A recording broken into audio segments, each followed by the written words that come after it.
Simple gas laws. This will be on the test. I like these. You've probably done them to some extent before.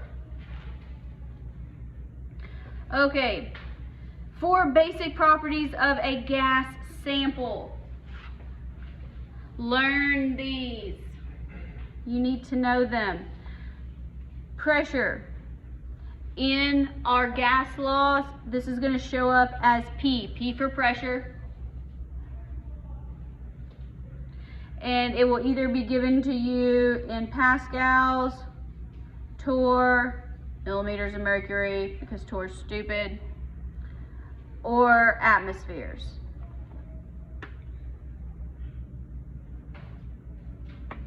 Volume. Volume of a gas, for the purposes of gas law equations, should always be in liters. You might have to convert from milliliters.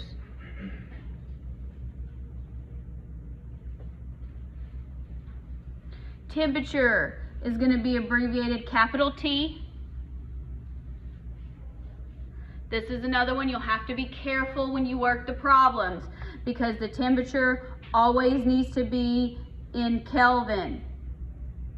So that's a capital K. How do we get from Celsius to Kelvin? You add 273, yes. So that would be degrees Celsius plus 273. So this stuff builds on each other. The amount or the number of particles, that's the easier way to remember it, number of particles, is going to be a lowercase n for number.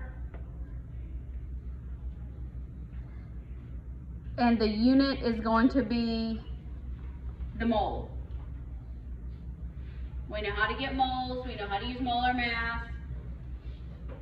Nothing incredibly new there. But this chart, very important in how we apply it to these gas laws that we're going to talk about. So, Boyle's law is always the one that people talk about first. Boyle's law,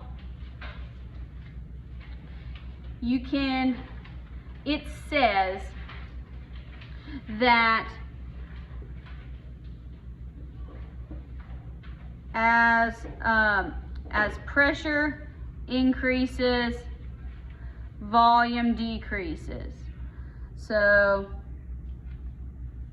or as volume increases, pressure decreases. So, what do you call it when one goes up and the other goes down? What kind of relationship? Inverse. Yes, so this is an inverse relationship. So it's an inverse. As one goes up, the other one goes down. How you can calculate it? Pressure 1 times volume 1 equals pressure 2 times volume 2. P1 V1 equals P2 V2. So as one goes up, the other goes down. Notice this looks really similar to a dilution. The concept is the same. So the body actually creates pressure differences so that you can breathe. It's an application that's in the lungs. As you breathe in, everybody take a deep breath in, your diaphragm moves down. So your diaphragm moves down. You have more space in your thoracic cavity. So if you have more space, that means there is more volume. So you have lower pressure inside. That means air from the outside goes in to fill it. Then when you breathe out, your diaphragm relaxes, volume decreases, that causes pressure to increase, you breathe out. It's pretty magical how it works. Now, let's actually use this. A female has an initial lung volume that is 2.75 liters. And her lungs are filled with air. That pressure is 1.02 atmospheres. If she increases her volume to 3.25 liters and she doesn't inhale any more air, what's the new pressure? So the key to working these problems is to match your pressures with your volumes. So this can be volume 1 because that's the first one I see. And it corresponds to this pressure, so that's P1. So that's what we're given. And then if she increases, so there's our second volume, what's the second pressure? Yes, I label virtually all of my problems. All right, so let's figure it out. P1V1 equals P2V2. So 1.02 atmospheres, 2.75 liters. As long as your units for pressure are the same in the problem and your volume units are the same in the problem, the combination of them doesn't matter. So we don't know what our second pressure is, but we do know our second volume, 3.25 liters. So as long as they're both in liters or they're both in milliliters, we're good.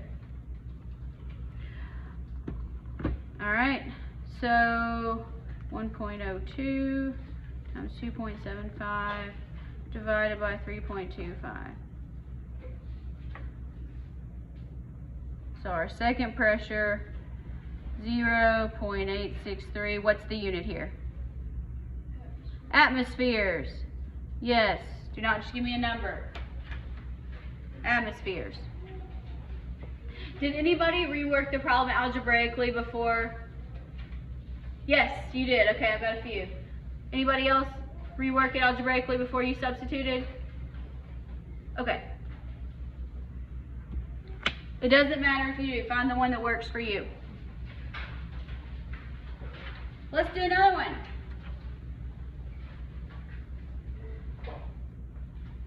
A snorkeler has a syringe that is filled with, we're going to say 16, this is milliliters, got to fix that, of air from the surface. The pressure is 1 atmosphere. Dives down. Now the volume is 7.5. What's the pressure? Okay, so the ones where they're matched up, this can be P1, this can be V1, this is V2. It's asking us to find P2.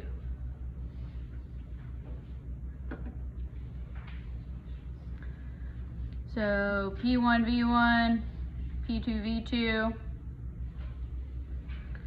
1 atmosphere. Again, as long as our pressure units are the same and our volume units are the same on both sides, it doesn't matter what they are. So here's, notice our volume is in milliliters. That's fine, because our second volume is also in milliliters.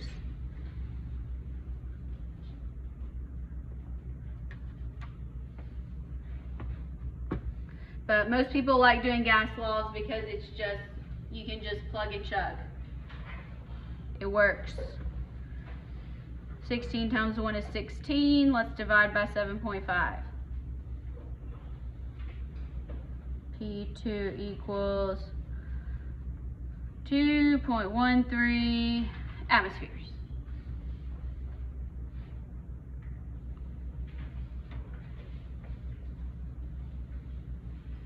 Anybody confused? Anybody confused on the math? No. Okay. Don't suffer in silence. All right, so a sample of chlorine gas initially has a volume, so that's going to be V1,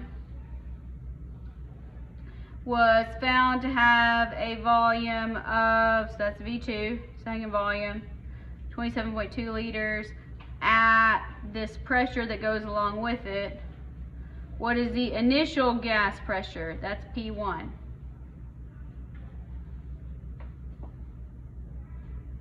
All right, let's match it up. P1, V1, P2V2. Here we're trying to find the initials, so we don't know what P1 is. The hardest part about these is just matching them up. The math is easy.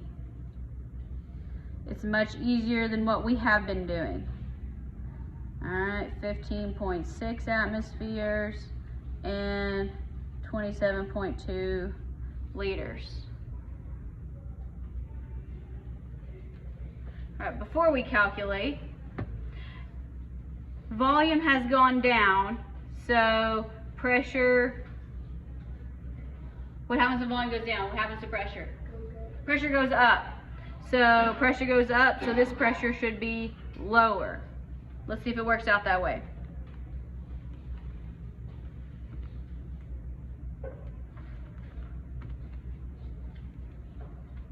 $11.9. Alright. Is 11.9 less than 15.6? Yes, it makes sense. The higher volume should have the lower pressure. The lower volume should have the higher pressure, if you prefer that explanation.